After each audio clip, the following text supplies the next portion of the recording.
Vicente, finalmente a consulta é apoiada por 4 partidos cataláns. O PSC, en principio, era unha das forzas políticas que estaba a favor, na teoría estaba a favor do proceso de autodeterminación, pero finalmente se descolga. Hai suficiente fortaleza con estes 4 partidos para sacar a consulta adiante? La fortalesa és més que suficient per dos motius. Primer motiu perquè el procés independentista català és un procés popular, no és un procés que estiguen dirigint els partits polítics. Els partits polítics han reaccionat d'una manera molt digna, l'acord és un gran acord i per tant tots entenem que és un procés en el qual el moviment popular i la classe política hem de treballar conjuntament per un mateix objectiu. Però la garantia del procés és el moviment popular. Són els 2 milions de persones a la via catalana que sobre un cens electoral de 5 signifiquen que pràcticament la gent que necessitem per guanyar la tenim posada en fila índia, que és molt diferent a tenir-la. És encara un compromís molt més gran. Però en segon lloc, jo crec que és suficient perquè l'espectre polític és molt ampli. No n'hi ha cap altre lloc d'Europa on tu pugues tenir des dels demòcrates cristians fins als anticapitalistes junts proposant una mateixa cosa. I això és molt important. És cert que ha fallat el Partit Socialista, però no els socialistes. Ahir mateix hi ha Nova Esquerra, que és l'escissió socialista encapçalada per Maragall, ja va donar el seu suport a la pregunta. És evident que grans noms del socialisme català estan apostant clarament ja per la pregunta i inclús integrant-se. Per exemple, Quim Nadal a Girona dirigeix l'estructura de Girona del procés de decidir. Jo crec que en el moment en què la pregunta arribi al Parlament, alguns diputats votaran contra el PSC, per tant segurament seran expulsats del PSC. El problema el té en tot cas l'organització actual del PSC. Els socialistes majoritàriament estan a favor del procés.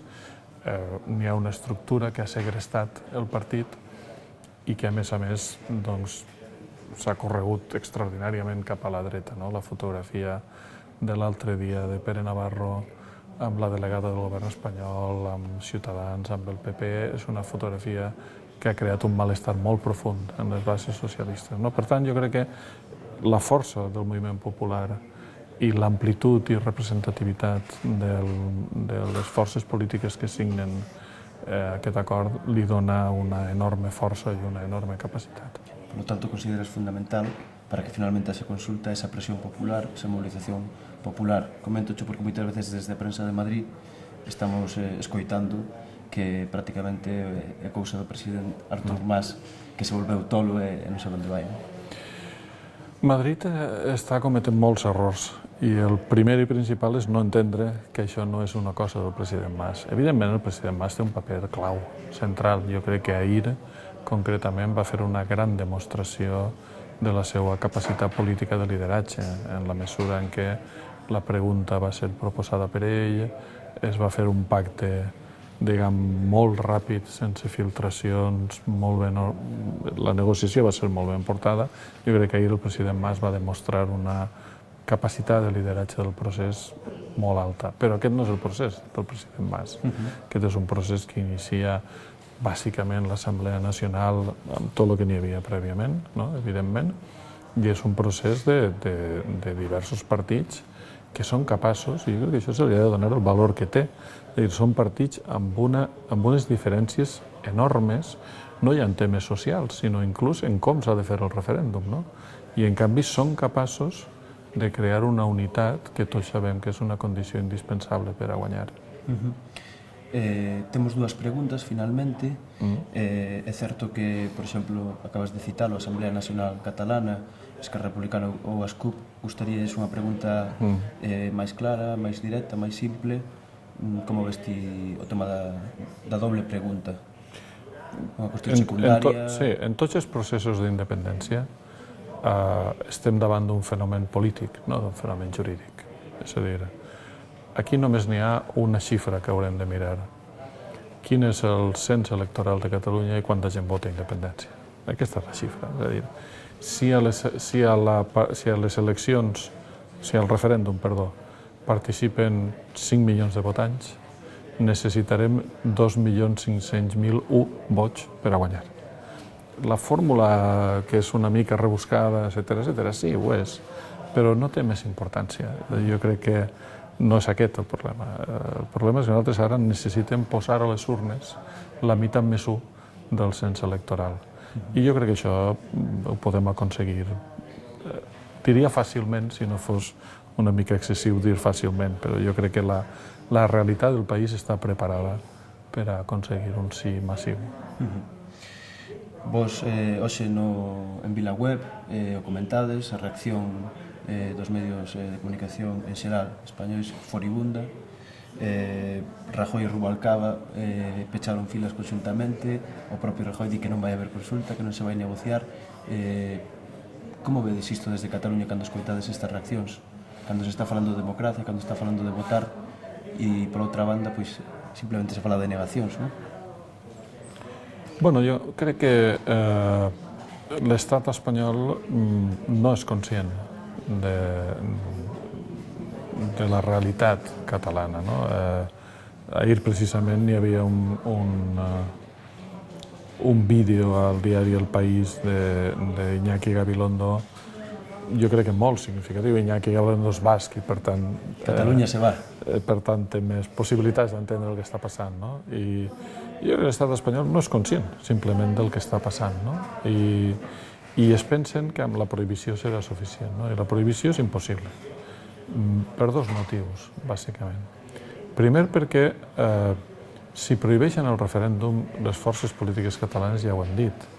El següent pas és convocar eleccions amb un programa que diga proclamació de la independència unilateral en el cas que els partits independentistes guanyen la majoria dels vots. I, per tant, com van impedir això?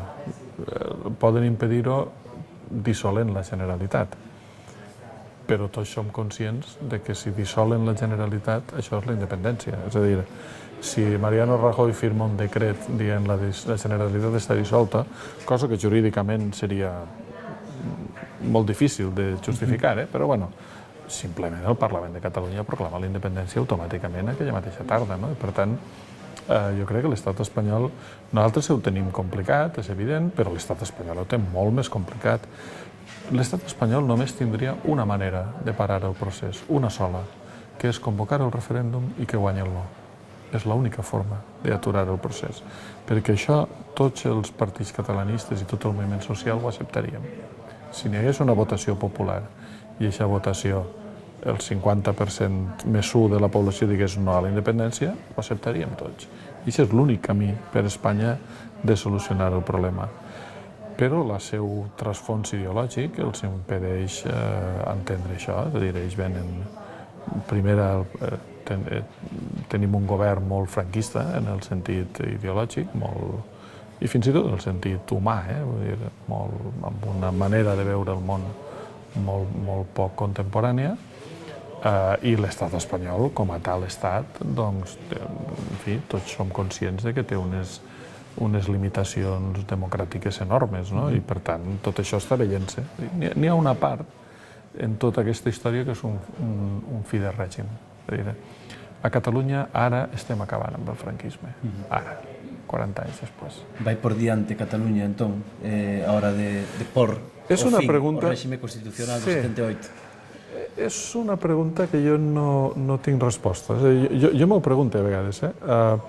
És causa o conseqüència? És a dir, Catalunya proclama la independència i a conseqüència d'això el règim continuador del franquisme s'enfonsa, o, com ha passat en la història moltes vegades, Catalunya ha vist 5 minuts abans que els altres que el règim continuador del franquisme s'està enfonsant i per tant decideix marxar. No ho tinc clar, Jo el que sí que crec, i en això estic segur, és que la independència de Catalunya és una bomba atòmica i que no només passaran coses a Catalunya i, evidentment, a la resta dels països catalans, com a conseqüència de la proclamació de la independència, sinó que al conjunt de l'Estat van a passar coses. És a dir, això no afecta només a Catalunya i crec que, evidentment, molt clarament el que puga passar a Euskal Herria i el que puga passar a Galícia serà molt determinant. No? Jo crec que no té per què haver un automatisme, però no res serà igual. Però hi ha influències. Clar, no, i en el moment en què Catalunya proclama la independència, això situa, crec jo, situarà el nacionalisme gallec en una altra posició completament diferent. Polo menos na tesitura de preguntarse, e nos que imos facer, non?